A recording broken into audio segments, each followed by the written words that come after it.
오늘 말씀의 제목이 도둑질하지 말라라는 제목인데 말씀으로 다시 한번 좀 읽어봅시다. 4장 28절 말씀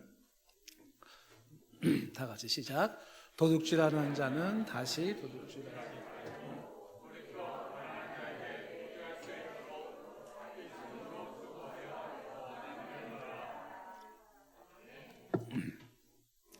옛사람을 벗고 새사람을 입는 것이 거짓을 버리는 것이고 분을 내어도 죄를 짓지 않는 것이고 그 다음에 지금 얘기하는 게 이제 도둑질하지 말라입니다. 도둑질하지 말라. 지난주에도 분을 내어도 죄를 짓지 말라는 설교를 했는데 좀 설교가 또 이렇게 좀 충분히 전달이 안 된 것 같은 느낌이 들더라고요. 그러니까 지난주 설교는 분을 내지 말라가 포인트가 아니에요. 분을 내라는 겁니다. 화를 내라는 게 포인트입니다. 단지 화를 내도 죄를 짓지 않게 화를 내야 되는데 그 죄를 짓지 않게 화를 내는 게 절제된 분노를 표출하라. 그러니까 분노를 절제해서 내는 겁니다. 그 절제해서 분노를 내는 방법이 뭔지를 이제 설명을 한 것이었고요. 오늘도 우리가 도둑질하지 말라는 말씀을 전할 때 어떤 말씀이 강조되고 있는지 한번 포인트를 좀 잘 잡으면 좋을 것 같습니다. 자, 우리 이제 교회 앞에 그 카페 앞에 이제 화분에다 꽃을 심어놨습니다. 그 화분도 사온 거고 꽃도 사온 거예요. 그래서 꽃을 심어놨는데 뭐 갖다 놓은 지 며칠이 안 돼서 꽃을 5개인가를 뽑아갔어요. 누가 밤중에 이렇게 뽑아간 겁니다. 그래서 아니 우리 정성껏 이렇게 심어놨는데 저걸 왜 뽑아갔나 이런 생각이 들었습니다. 작년에는 이제 뭐 화분채 교회 앞에 놔둔 화분채 가져가는 경우도 있고 그래가지고 이건 누가 좀 상습적이지 않을까 그런 생각이 들어서 또 경찰에다가 의뢰를 했습니다. 경찰이 CCTV를 쫙 확인을 해보니까 한 어르신이 그걸 이제 뽑아간 겁니다. 이렇게 5개를 꽃을 이렇게 뽑아간 겁니다. 이 어르신이 이 꽃을 가져가는 것은 아마도 어떤 악의적인 의도가 있어서라기보다는 꽃이 여러 개가 있으니까 그 중에 몇 개 정도는 그냥 몰래 가져가도 괜찮겠지라고 생각했을 것 같아요. 그 어르신 얘기는. 예. 더군다나 그 꽃이 교회 앞에 있으니까 이게 교회 거라고 생각을 해서 더 쉽게 생각할 수도 있습니다. 아, 교회 거는 가져가도 돼. 뭐 이런 생각을 했을지도 모르겠습니다. 그래서 어쨌든 가져가도 되겠지라는 어떤 생각에서 가져갔을 거라고 추정이 되는 겁니다. 이게 이제 포인트예요. 모든 도둑질의 기본이 뭐냐 하면 이 정도는 몰래 가져가도 되겠지가 전제되고 있는 겁니다. 이 정도는 그냥 가져가도 되겠지 이렇게 되어 있는 거죠. 저 사람한테는 저 정도는 그냥 가져가도 괜찮아. 저기는 그 정도, 거기서 이 정도는 그냥 가져가도 괜찮아. 이런 거죠. 나 정도면은, 뭐 이 정도는 여기서 가져가도 괜찮아. 내 위치 정도라면은 이 정도는 그냥 가져가도 괜찮아. 이런 거.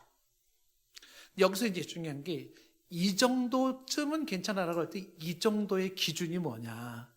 그 기준이 없습니다. 사람마다 다른 겁니다. 그리고 이 정도쯤이라고 하는 것이 이게 습관적인 사람은 이 정도쯤이라고 하는 게 점점 커져요. 그게 바늘 소도둑되는 과정입니다. 이 정도쯤은 괜찮겠지라고 하는 바늘 하나 정도가 괜찮겠지 했던 그것이 조금씩 커지기 시작하면서 큰 소도 가져가면서도 괜찮겠지라고 말을 하는 것입니다. 자, 한번 제가 질문을 한번 던져보겠습니다. 한번 대답해 보세요. 집 앞에 다른 누군가의 집 앞에 신문을 써놨습니다. 이 정도쯤은 가져가도 될까요? 신문 안 돼요? 누가 아주 낡은 책을 내놨습니다. 이 정도쯤은 가져가도 될까요? 안 돼요. 일부 때는 제가 얘기하니까는 사람들이 가만히 계시더라고요. 그래서 남의 집에 그럼 우유통에 우유 있는 건 가져가도 될까? 그러니까 몇 사람이 아니요 이러더라고요. 그래서 그러면 집 앞에 자전거는 가져가도 될까? 그러니까 그때 아니요 이렇게 소리가 커지더라고요. 그래서 일부는 자전거까지가고는 안 되는 거고 이제 그 밑에는 되는 거구나 이제 이렇게 생각을 했습니다. 집 앞에 널어놓은 빨래 정도는 가져가도 되지 않을까요? 속옷 좀 가져가면 안 돼요?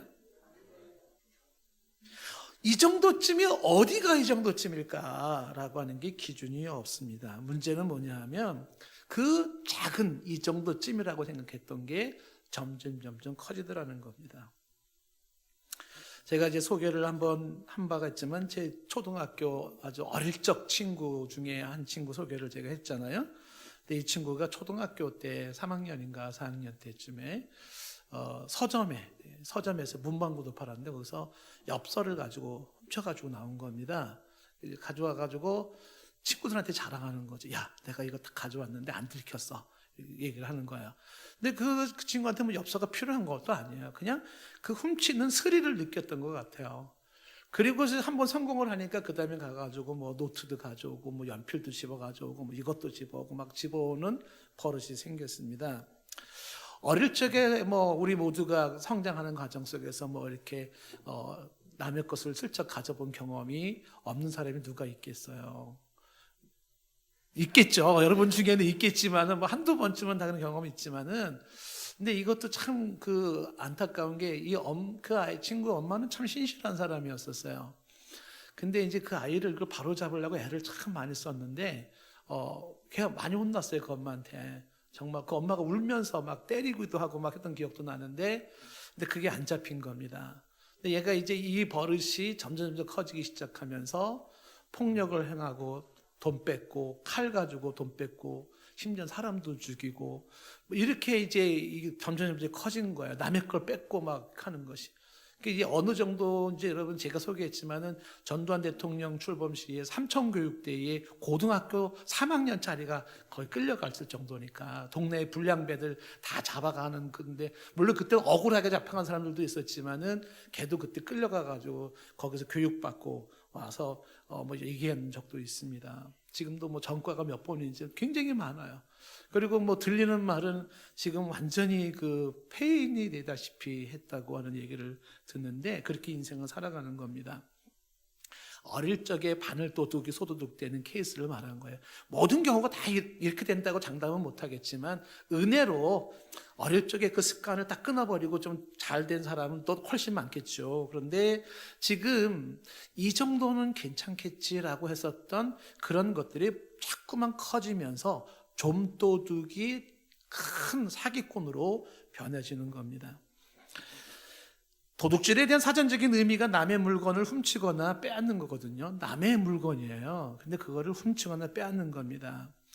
이 도둑질이라고 하는 것은 어제 오늘만의 문제가 아닙니다. 동서고금을 막론하고 인간이 사는 세상에는 빠짐이 없이 등장하는 것이 도둑질입니다. 그런데 이 도둑질이 생각보다 심각합니다. 그래서 이 도둑질을 막지 못하면 사회의 정의는 사라지고 사회는 혼란에 빠지는 것을 인류 역사 사람들이 아는 겁니다. 야, 이거 그냥 두면 안 된다. 이래가지고는 우리 모두가 죽는다. 이걸 아는 겁니다. 너와 나의 사회가 지탱되는 것은 정의인데 그 정의에 반하는 게 도둑질이거든요. 그래서 이 도둑질이 너와 나의 공동체 내부를 부패시키고 너와 나의 이 사회의 기초를 흔들어 무너뜨리게 만드는 게 도둑질입니다. 그래서 인류는 이 도둑질을 차단해야 된다는데 머리를 모으고 법을 만들기 시작하는 겁니다. 그냥 둘 문제가 개인의 문제가 아니라는 겁니다. 우리가 성경에 대표적으로 여호수아 7장에 보면 아간이라는 사람이 도둑질을 했다가 민족 전체가 얼마나 고통하는지 모릅니다. 번번이 전쟁에서 패하지 않습니까?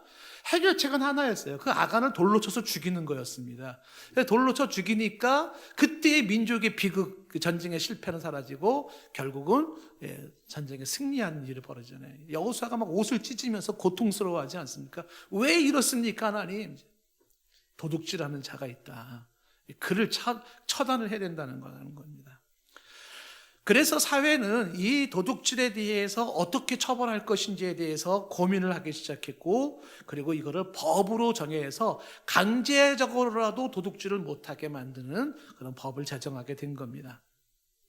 지금으로부터 3,500년 전만 해도 지금 이 모세가 십계명을 받을 때에도 십계명 제8계명에다가 이걸 하나 딱 이 항목을 넣은 겁니다. 법이 굉장히 많은데 그중에 10가지 법에 하나로 딱 집어넣어야 되는 게 도둑질하지 말라입니다. 출애굽기 20장 15절 말씀에 도둑질하지 말라. 그냥 이걸 십계명 하나로 누를 정도로 굉장히 의미 있게 다루고 있는 모습입니다. 이 도둑질하지 말라는 말 속에는 노동을 해라 라는 의미도 있고요. 노동을 해라, 일하라 하는 거예요. 훔치려고 하지 말고 노동을 해라. 노동의 중요성이나 노동의 대가를 존중해야 된다는 것도 있고, 그 다음에 사람은 자기가 일한 만큼의 차등의 수입을 얻는 것을 성경은 인정을 하는 거예요. 모두가 그냥 일을 많이 했든 적게 했든 능력이 있건 없든 똑같은 이 분배는 성경적이지는 않아요. 성경적인 거는 능력에 따라서 혹은 노력한 거에 비례해서 차등적인 수입이 주어지는 것을 인정하고 있고, 그렇게 형성된 사유재산은 보장받아야 한다는 것이 성경의 내용인 것입니다. 그런데 이렇게 노력해서 뭔가를 수입을 늘릴 생각을 하지 않고 남을 속여서 탈취하고 그걸 내 거로 만드는 것은 개인적으로도 마찬가지지만 사회적으로도 마땅히 추방돼야 하고 벌을 줘야 한다는 것이 성경에 명시되어 있고, 성경이 없었던 전 세계 모든 나라들이 이 법을 정해놓는 거죠. 그래서 하무라비 법전에 보면은 거기에도 가장 오래된 역사상 오래된 성문법이라고 하는데도 신과 왕궁의 재물을 훔쳤을 때는 35배를 갚아라. 일반인의 물건을 훔쳤을 때는 10배를 갚아라. 이렇게 법으로 제한해 놓고, 해쪽 속에게는 15배를 갚도록 했고, 로마법은 4배를 갚도록 되어 있고, 이슬람에서는 훔치면 손을 잘라버리게 되어 있는 거예요. 아니, 손을 잘라버리는 겁니다. 도둑질 못하게 만드는 거죠. 도둑질이 생각보다 심각한 거기 때문에 엄하게 다루는 겁니다. 성경에 아주 충격적인 그 말씀 중에 하나가 뭐냐면, 출애굽기 22장에 보시면 이런 말이 나와요. 22장 1절 말씀 보시면, 사람의 소나 양을 도둑질하여서 그래서 그것을 잡거나 팔면은 그는 소 한 마리에 소 5마리를 갚게 되어 있고요, 양 한 마리에 양 4마리를 갚게 되어 있습니다. 자, 그런데 2절 말씀 보세요. 도둑이 뚫고 돌아오는 것을 보고 그를 쳐 죽여요. 그렇게 피 흘린 자는 죄가 없다고 말씀하는 거예요. 무슨 얘기냐면 도둑은 죽여도 된다예요. 생명의 존엄성보다도 더 엄하게 다뤄야 되는 게 도둑질이라는 거예요. 생명의 존엄성, 더 엄한 것이 도둑질이다. 죽여라. 그때 죄가 없다. 그런데 인류가 있는 한 도둑은 언제나 있었다는 겁니다. 왜 그럴까요? 이것이 인간에게 존재하고 있는 타락한 본성이 있음을 반증하는 겁니다. 저와 여러분 속에는 뭐가 있냐면 타락한 본성이 있는데, 타락한 본성이 뭐냐면 이 정도쯤은 괜찮지라고 하는 도둑질의 본성이 있는 거예요. 이 본성을 제어하지 않으면 모든 사람은 쉽게 도둑질하게 됩니다. 제어를 해야 돼요, 이거를. 그래서 개인적으로 나의 이 타락한 본성이 제어가 안 되니까 하나님은 사회에다가 법을 주시고 법으로 강제화하는 것입니다. 우리나라 현행법도 보니까, 제가 이제 법 전공은 아니기 때문에 자세한 내용은 뭐 여러분들 좀 더 전문가한테 좀 들어봐야 되겠지만요, 보니까 도둑질에 관련된 게 이게 쉽지가 않더라고요. 굉장히 많이 다뤄지고 있습니다. 폭행이나 협박이 없이 타인의 재물을 취득한 경우는 절도죄에 해당되어서 6년 이하의 징역이나 1,000만 원 이하의 벌금형에 처벌한다. 상대방을 억압할 정도의 폭행이나 협박으로 타인의 재물을 강제 취득하거나 재산상의 이익을 보는 행위는 강도죄에 해당되어 3년 이상의 유기징역으로 처벌한다. 상대방에게 겁에 질리게 할 목적으로 폭행이나 협박을 통해서 타인의 재물을 취하거나 재산상의 이득을 보는 행위는 형법 제350조의 공갈죄에 해당되고 10년 이하의 징역에 2천만 원 이하의 벌금에 처한다. 형법 제347조에 의하면 사람을 기망하며 재물의 교부를 받거나 재산상의 이익을 취득한 자는 10년 이하의 징역 또는 2천만 원의 벌금을 처한다. 이걸 사기죄라고 본다. 항목이 굉장히 많아요. 남의 것을 훔친다라고 하는 개념이, 그것이 그냥 슬쩍 훔치는 것도 있고, 상대를 위협해서 훔치는 것도 있고, 겁을 줘서 훔치는 것도 있고, 속여서 훔치는 것도 있고 있는데, 그런 법으로 다스리고 있는 겁니다. 저와 여러분이 이 세상을 살아가면서 고민해야 되는 것 중에 하나가 바로 도둑질입니다. 사소한 도둑질에서부터 시작해서 기업을 상대로 한 도둑질, 사회를 상대로 한 도둑질, 심지어는 국가를 상대로 한 도둑질도 있습니다. 이런 사기 행각들, 이것은 개인적인 고민거리이기도 하지만 사회적인 고민거리, 국가적인 고민거리이기도 한 겁니다. 이거를 잡지 않으면 하나님은 오죽했으면 그런 자를 죽이라고까지 했겠습니까? 우리가 옛사람을 벗고 새사람을 입은 성도로 마땅한 삶을 살아야 하는데 성경은 똑부러지게 말하고 있는 겁니다. 도둑질을 하지 말라는 거예요. 자, 그러면 왜 인간은 도둑질을 할까? 단순한 타락한 본성이라고 얘기를 하지 말고 좀 더 구체적으로 도둑질하는 이유는 뭐고 도둑질을 안 할 수 있는 방법이 있다면 뭐가 있을까? 오늘 읽은 짤막한 한 줄 구절 속에 그 도둑질의 원인과 대안책을 제시해 주고 있습니다. 첫 번째는 뭐냐면 도둑질의 원인은 이기심과 탐욕입니다. 이기심과 탐욕. 그러니까 도둑질을 안 하려고 그러면 이기심과 탐욕에 반대되는 거, 이타심과 베품이 삶에 있어야 된다는 거예요. 이타심과 베품. 오늘 말씀에 28절 말씀 보시면, 다시 28절 보시면 도둑질하는 자는 다시 도둑질하지 말고 돌이켜 가난한 자에게 구제할 수 있도록 이렇게 되어 있습니다. 가난한 자를 구제하라는 겁니다. 도둑질과 구제의 근본적 차이가 뭘까요? 도둑질은 타인에게 피해를 주는 겁니다. 구제는 타인에게 유익을 주는 겁니다. 그래서 도둑질은 타인에게 피해를 주면서 내 실속을 챙기는 겁니다. 이기심이죠. 이기심. 그리고 여기에 탐욕이 결부되는 거죠. 근데 구제는 뭐냐 하면 타인을 이롭게 하는 것으로 이타심이고 베푸는 겁니다.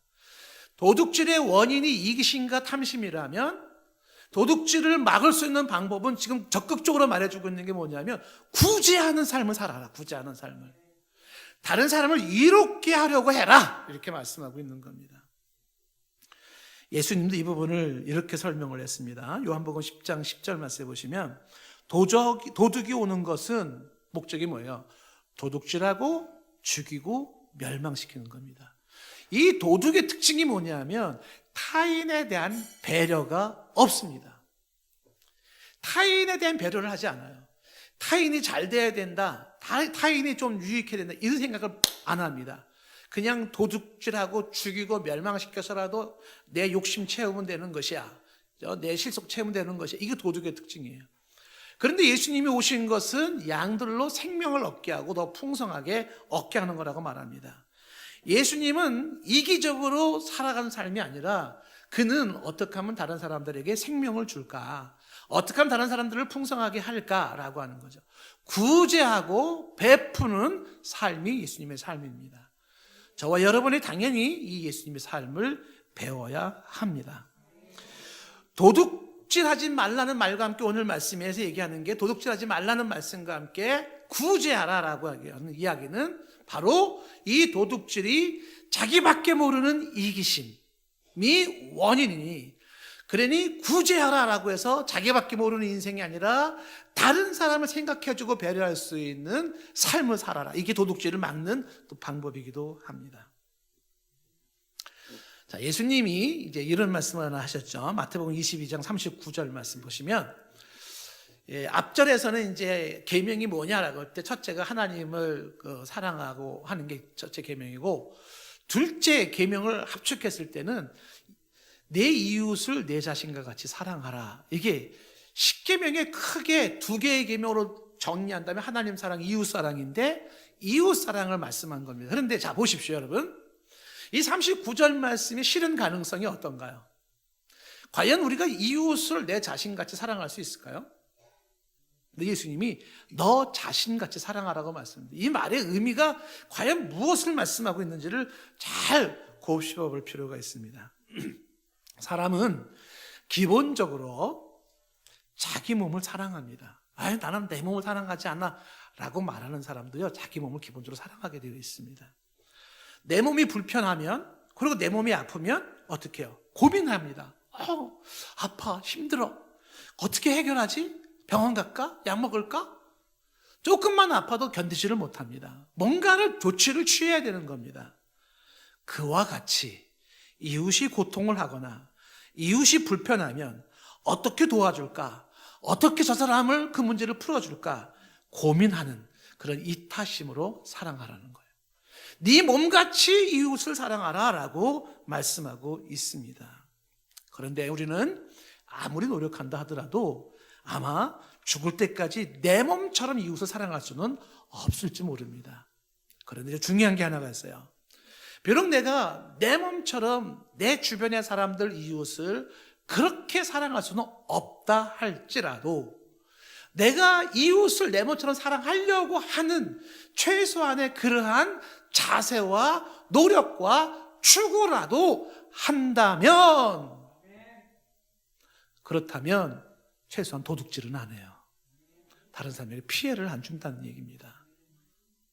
내 몸을처럼 그렇게 사랑하진 못한다 할지라도 다른 사람에게 그렇게 피해를 주지는 않을 것이다 말씀하는 겁니다.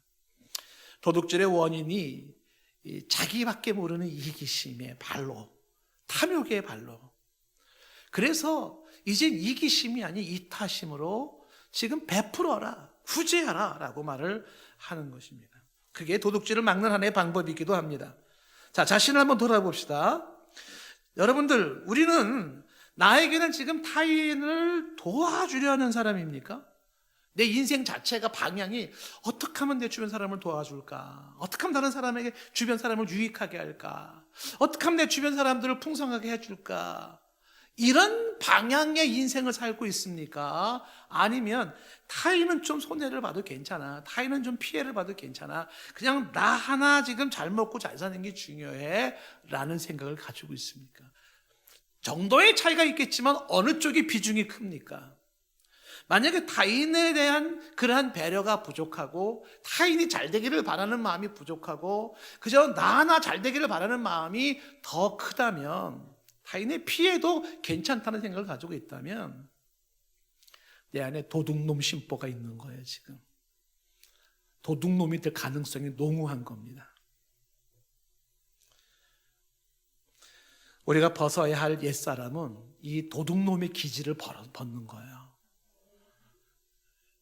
우리는 새 사람을 입어야 되기 때문에, 우리는 구원받은 사람들이기 때문에 천국 백성에게 어울리는 것은 도둑질이 아니라 구제하는 거예요. 다른 사람들을 돕고 다른 사람들을 이롭게 하는 것입니다. 그래서 지금 왜 도둑질 하나라고 할 때 자기밖에 모르는 이기심, 허영, 여기서 도둑질이 나오는구나. 그럼 어떻게 하면 도둑질을 하지 않을까? 다른 사람들을 생각해주고 배려해주고 다른 사람들을 잘 되기를 바라고 축복해주는 그러한 이타심, 베품, 그게 구제라는 것으로서 그렇게 될 때 최소한 도둑질을 금하게 된다. 우리 저와 여러분들은 타인이 잘 되는 걸 기뻐할 수 있기를 바랍니다. 지금 우리가 아멘 해도 사실 턱없이 부족해요. 그렇지만 노력을 하는 겁니다. 자꾸만. 두 번째, 왜 도둑질을 할까? 그 이유는 뭘까? 그리고 어떻게 하면 도둑질을 안 할까? 오늘 말씀에서 볼 수 있는 것이 뭐냐면 게으름입니다. 사람이 게으르면 도둑질하게 되어 있습니다. 그리고 게으름이 허영과 만나는 겁니다. 반대로 도둑질을 안 하려고 그러면 어떻게 되냐면 부지런해야 되고 겸손해야 됩니다. 자, 오늘 말씀에 28절 말씀 보시면 다시 도둑질하는 자는 다시 도둑질하지 말고 돌이켜 가난한 자에게 구제할 수 있도록, 그때 뭐라고 말하고 있어요? 자기 손으로 수고하라는 겁니다. 자기 손으로 수고해라.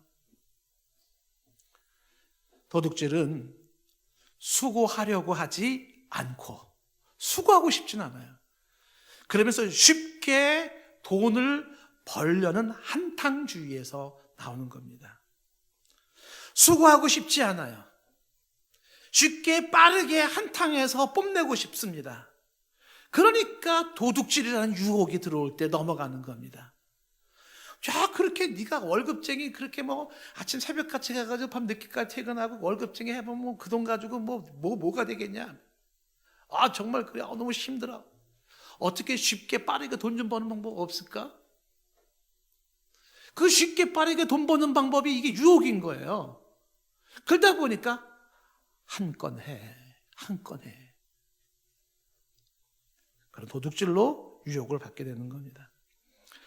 자, 여러분들 도둑질의 이 근성이 심각한 부분으로 벗어야 할 것이라면 반대극부로 우리는 근면을 생각해야 되고 노동의 가치를 생각해야 됩니다. 노동의 신성함을 생각해야 돼요. 그래서 내 속에 어떻게 하면 일할까 하는 생각을 가져야 돼요. 어떻게 하면 일 좀 안 해볼까 하는 생각 가지지 마시고 어떻게 하면 일 좀 할까 하는 생각을 가져야 됩니다. 어떻게 하면 수고 좀 안 할까 하는 생각을 갖지 마시고 어떻게 하면 수고를 할까 하는 생각을 가져야 됩니다. 예전에 덴마크 사람들을 가지고 설문조사를 했다는 신문기사를 본 적이 있는데 만약에 보세요. 이런 질문을 했는 모양이에요. 일한 만큼 보수가 주어지지 않거나 혹은 일을 안 해도 생활 대책을 정부가 세워준다면 그래도 일하러 나가겠는가? 직장 생활 하겠는가? 라는 질문에 대답을 들은 겁니다. 우리 여러분에 대해서 한번 여쭤보겠습니다. 일한 만큼 보수가 안 나온다. 그리고 일 안 해도 정부가 먹고 사는 생활비를 대준다. 그래도 직장 생활 할 사람 있으면 손 들어보세요. 손 내리고 뭘 이래는 직장 생활 안 한다 그러면 직장에서 시달린 분들의 덴마크 사람들이요.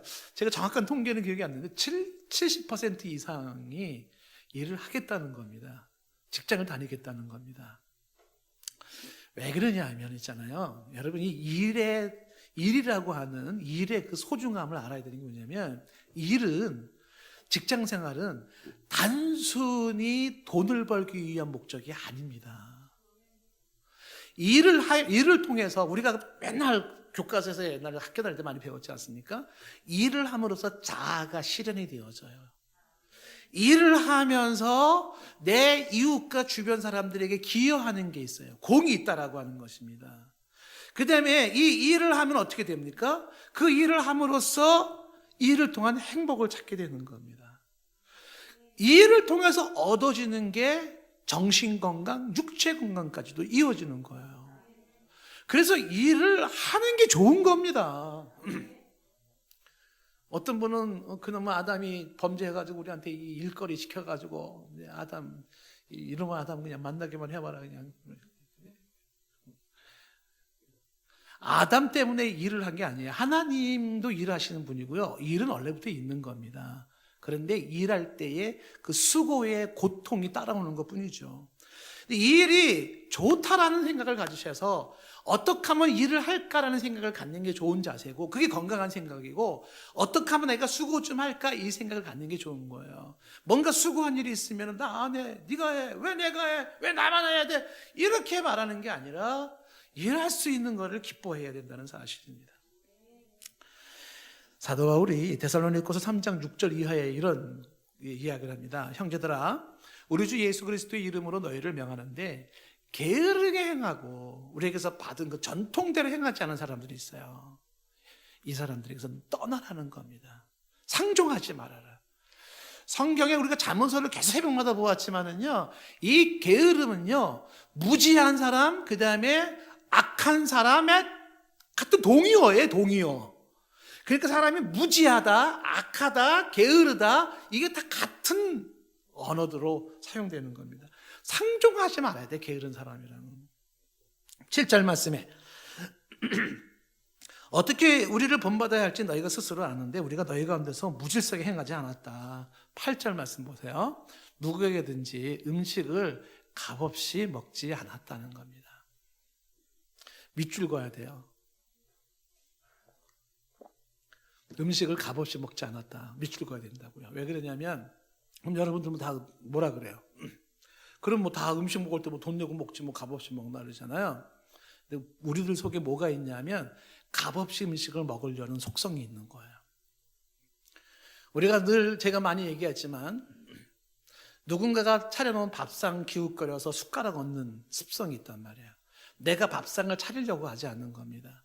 값없이 음식을 먹으려는 속성이 있는데 값을 지불하지 아니하고 먹으려고 하는, 제가 표현을 심하게 했습니다, 이 거지 근성을 버려야 되는 거예요.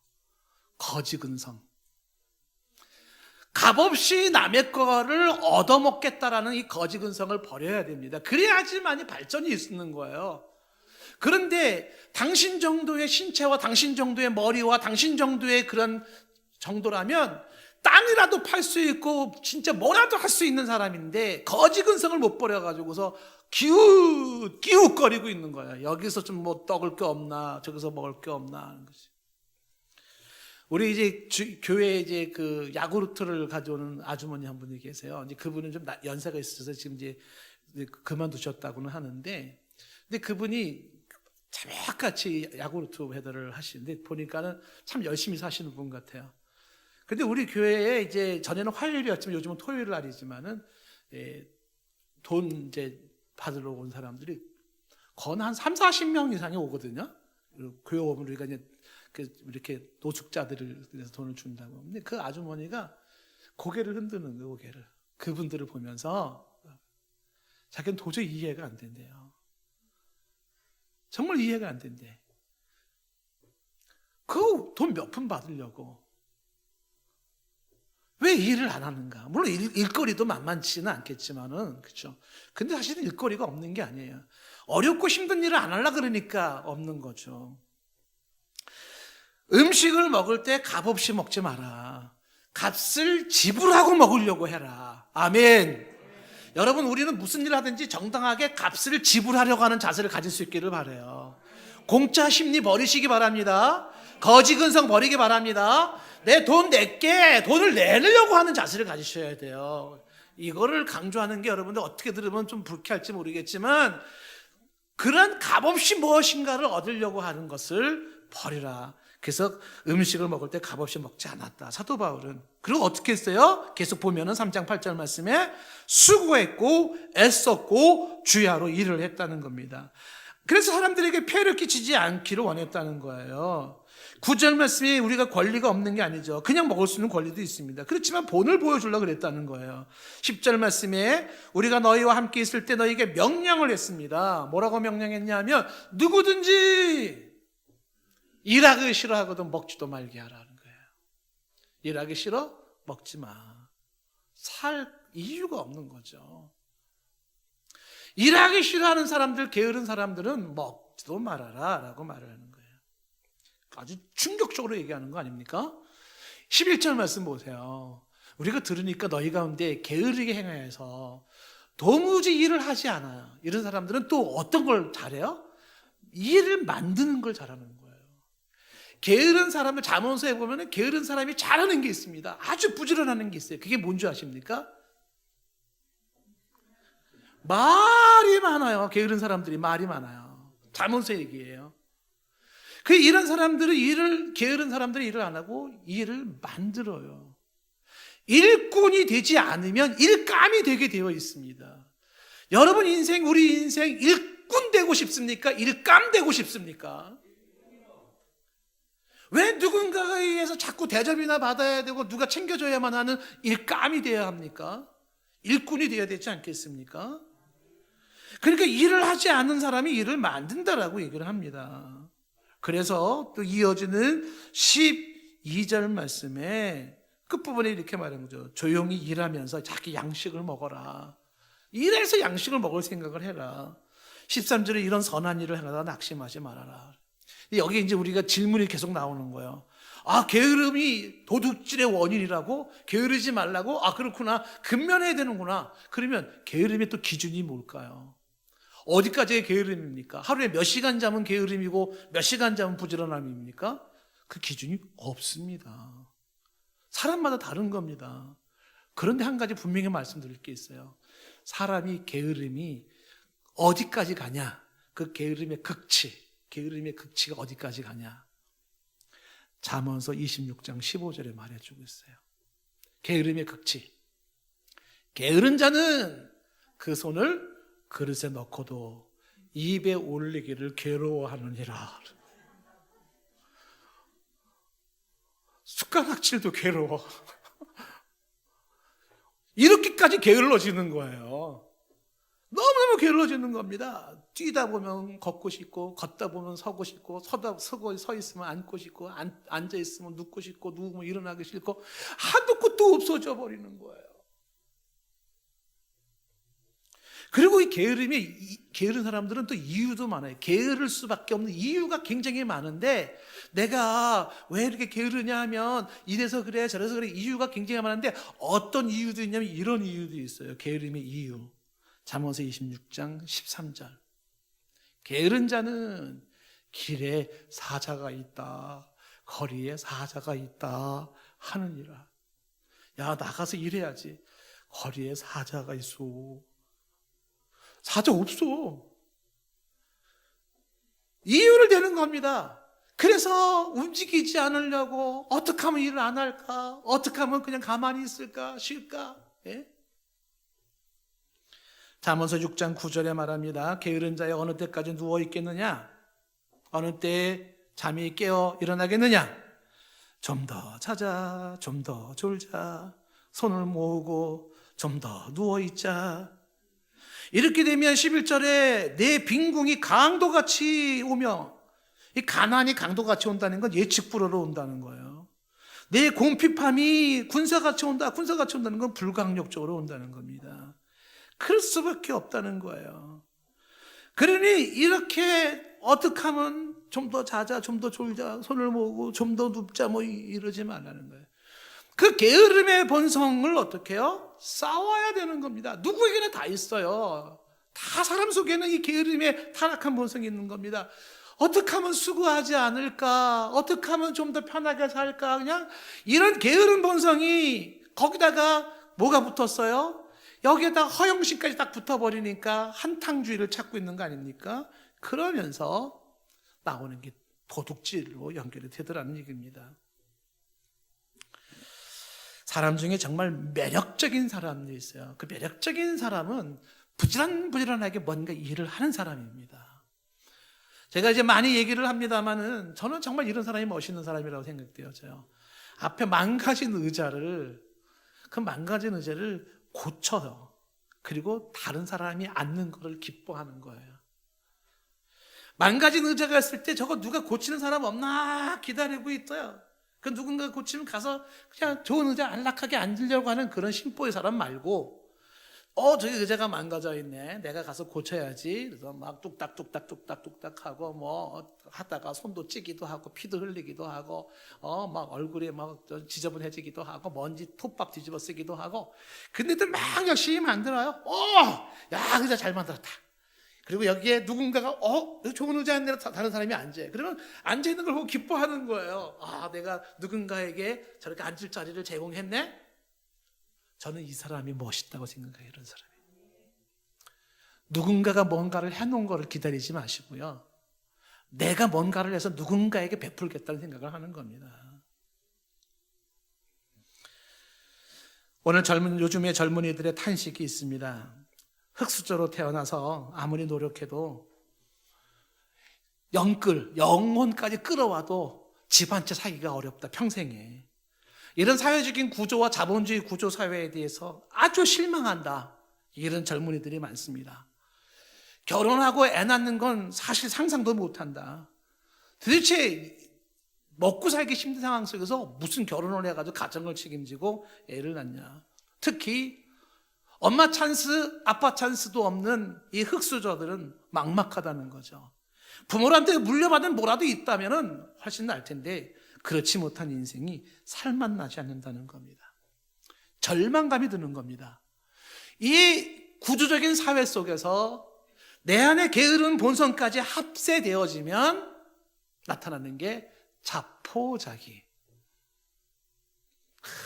자포자기.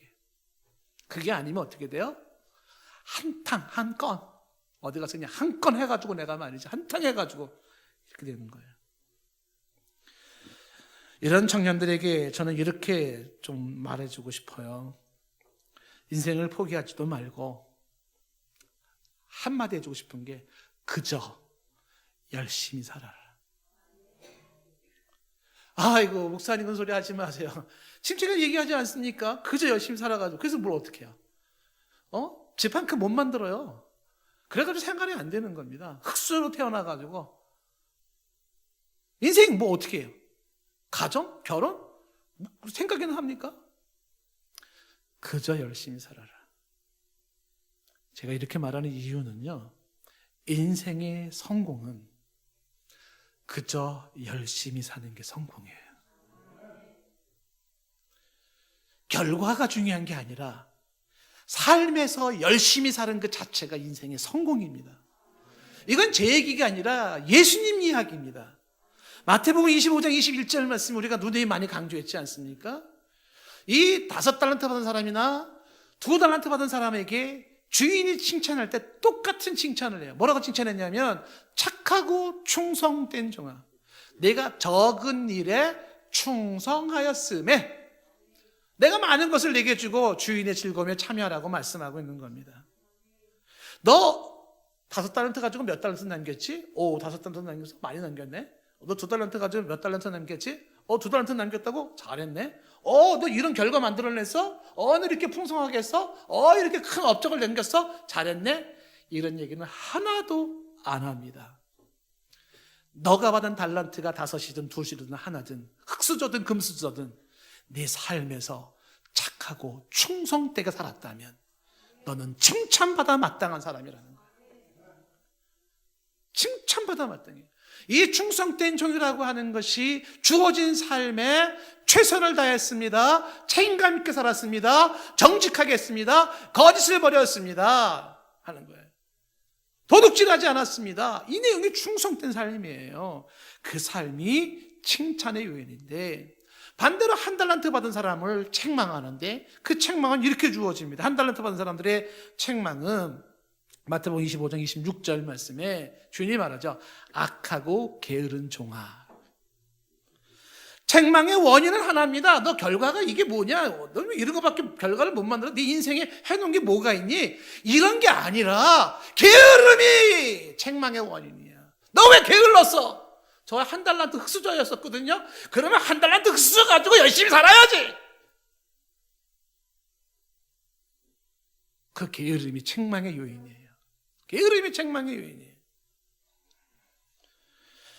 아무리 노력해봐도 앞날이 보장이 안 될 것 같은 저 금수저에 비하면은 한없이 부족해 보이는 인생 속에서 절망하고 자포자기하고, 그렇죠? 그런 마음 들만 하겠죠. 얼마나 낙심이 되겠습니까? 그런데 생각을 바꿔야 됩니다. 저는 이 설교를 모 대학교 교수님들 앞에서 설교를 했어요. 교수님들 모인 데서 한 100여 명 모인 교수님들 앞에서 인생의 성공이 뭡니까? 성경에서 말하는 것은 과정에서의 성실함, 과정에서의 충성됨이. 일확천금을 꿈꾸지 마십시오. 그것은 함정입니다. 그저 정정당당하게 땀 흘리고 노력해서 수고한 대가를 가지고 만족하는 게 필요해요. 만약에 여러분들이 그런 제 설교의 이런 말씀에 대해서 그래 그렇게 살다 보니까 지질이 가난하게 살지, 그러니까 그냥 별 볼 일 없이 그렇게 살지 라고 그렇게 말할 분이 계실지 모르겠어요. 후대의 후손들이 생각하며 혹은 다른 사람들이 그를 기리면서 그 사람은 정말 인생 잘 살았어, 그 사람은 정말 멋있는 인생 살았어 라고 말할 수 있는 사람은 과정에서 열심히 산 사람이에요. 자손들에게 부끄럽지 않은 인생, 열심히 산 사람입니다. 동네 사람들, 교우들이 바라봤을 때 눈물 지으면서 감동할 사람, 열심히 산 사람이에요. 열심히 살았어요. 저는 한 아주머니가 퍼잡을 뛰시는 분을 봤어요. 퍼잡을. 신문 돌리고 우유 돌리고 진짜 몸이 부스러지도록 뛰시는 분이 계셨어요. 열심히 죽으라고 열심히 살았어요. 그 자체가 성공이에요. 인생을 성공하신 분입니다. 부끄럽지 않은 인생은 열심히 살아준 데서 나오는 것입니다. 누누이 얘기하지만 인생의 행복은 성적순도 아니고 재산순도 아닙니다. 우리가 많이 얘기하지 않습니까? 돈으로 살 수 없는 것들은 참 많아요. 돈으로 궁궐 같은 집은 살 수 있을지 모르지만 다정한 스윗 홈은, 그런 가정은 사지 못합니다. 돈으로 고가의 침대는 살 수 있을지 모르지만 달콤한 잠, 편안한 잠을 살 수 있지는 않습니다. 돈으로 비싼 시계를 살 수 있을지 모르지만 소중한 시간을 살 수 있지는 않습니다.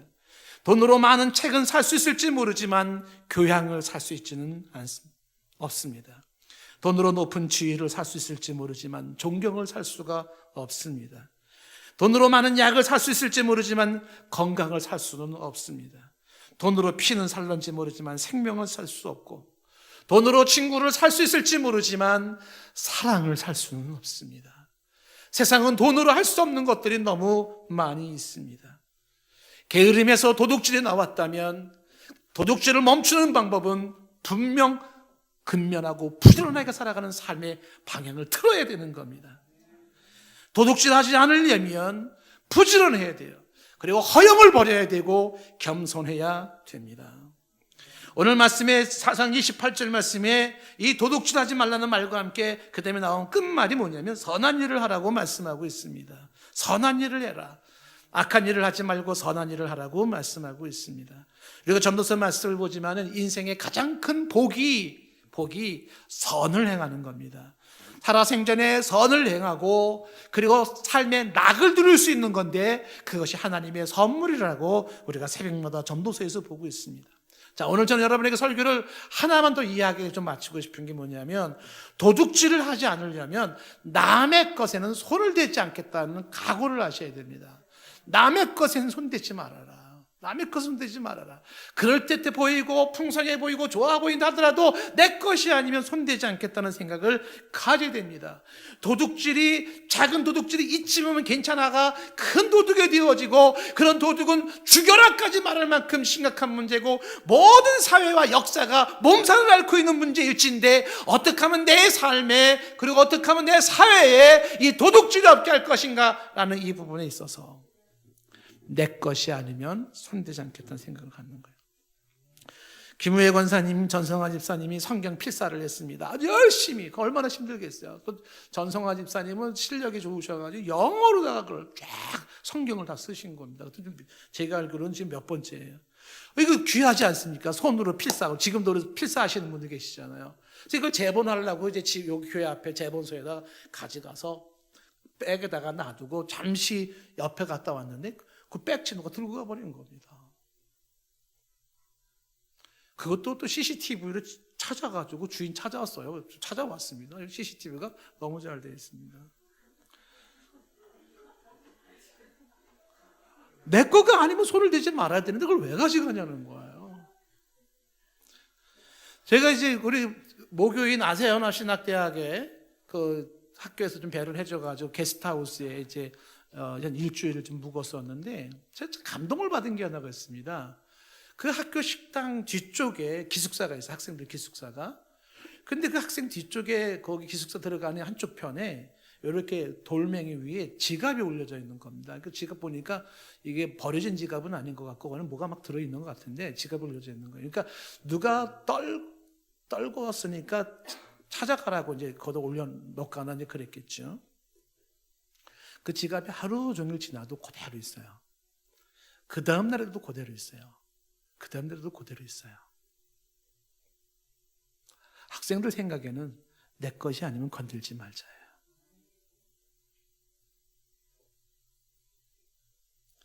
그래서 좀 흐뭇했습니다.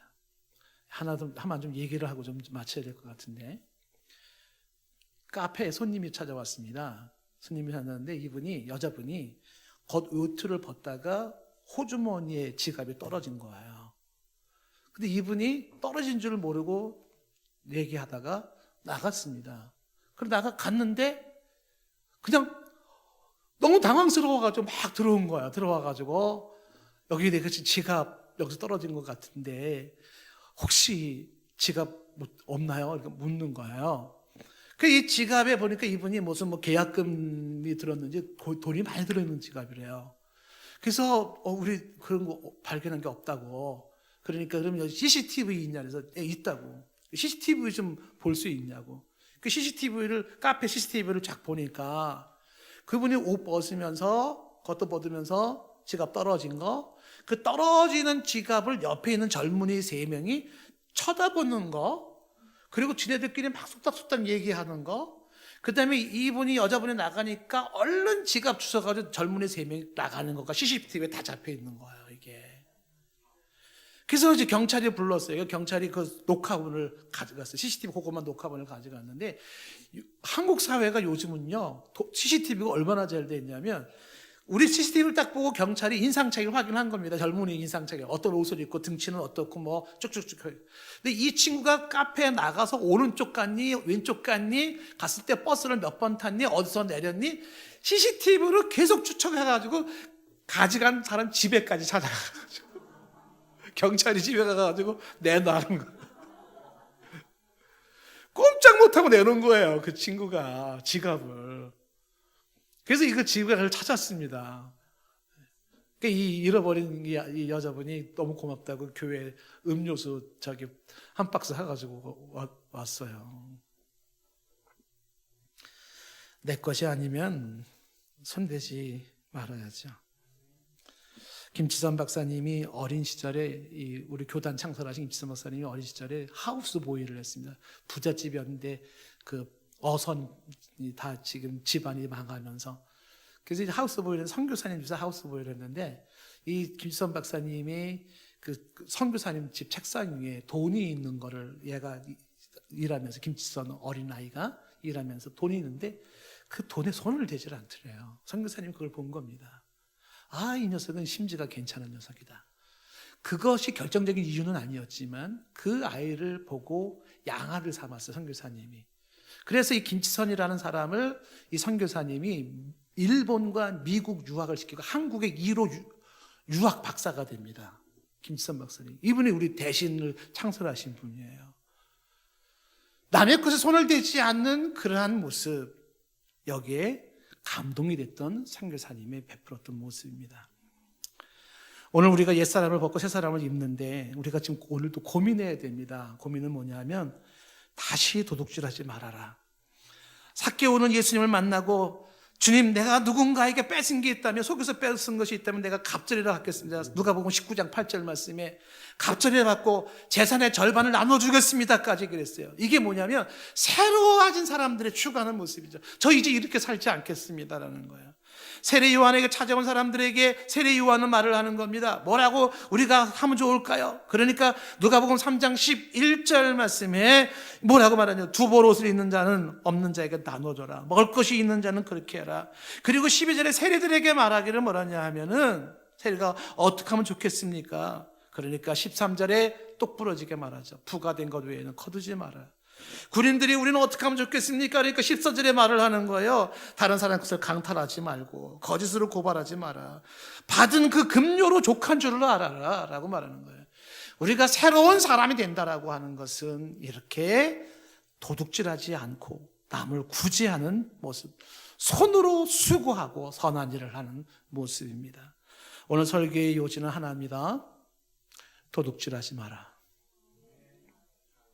찬양합시다.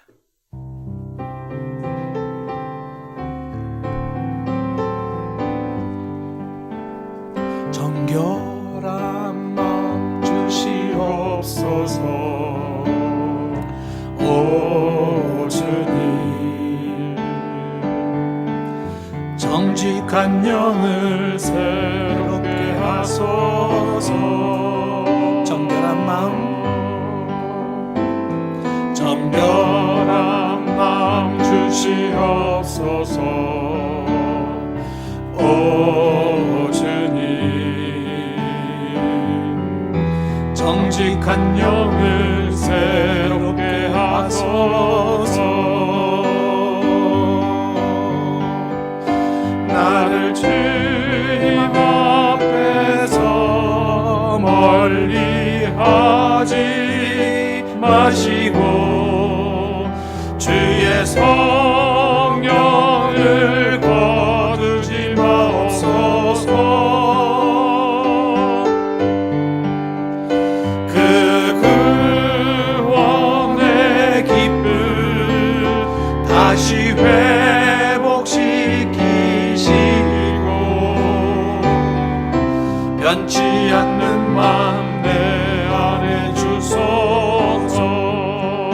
주님 앞에서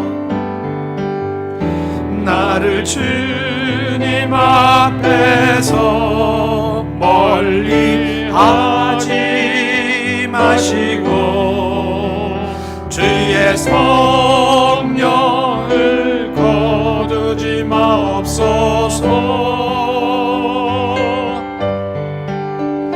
그 구원의 기쁨 다시 회복시키시고 변치 않는 만내 안에 주소서. 시간은 많이 됐지만은 잠시 동안 마저 기도합시다. 자신을 좀 돌아보셨으면 좋겠습니다. 도둑질하지 말고 구제할 것이 있도록 자기 손으로 수고하여 선한 일을 하지 마라. 남에게 피해 주는 인생인가? 남에게 유익을 주는 인생인가? 나에게는 근면함이 있는가? 게으름이 있는가?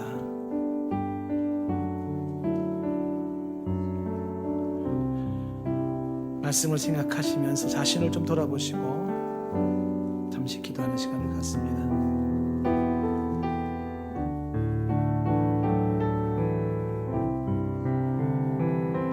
정결한 마음 주시옵소서.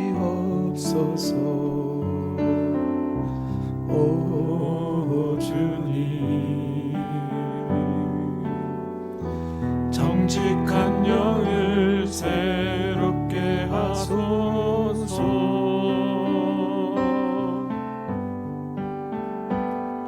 정결한 마음 주시옵소서. 오 주님, 정직한 영을 새롭게 하소서.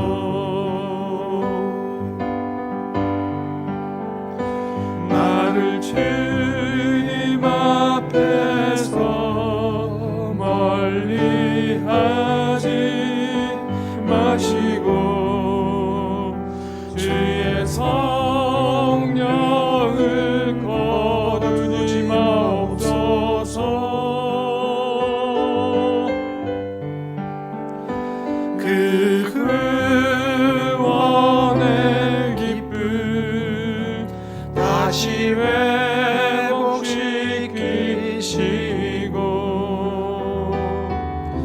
변치 않는 마음 내 안에 주소서.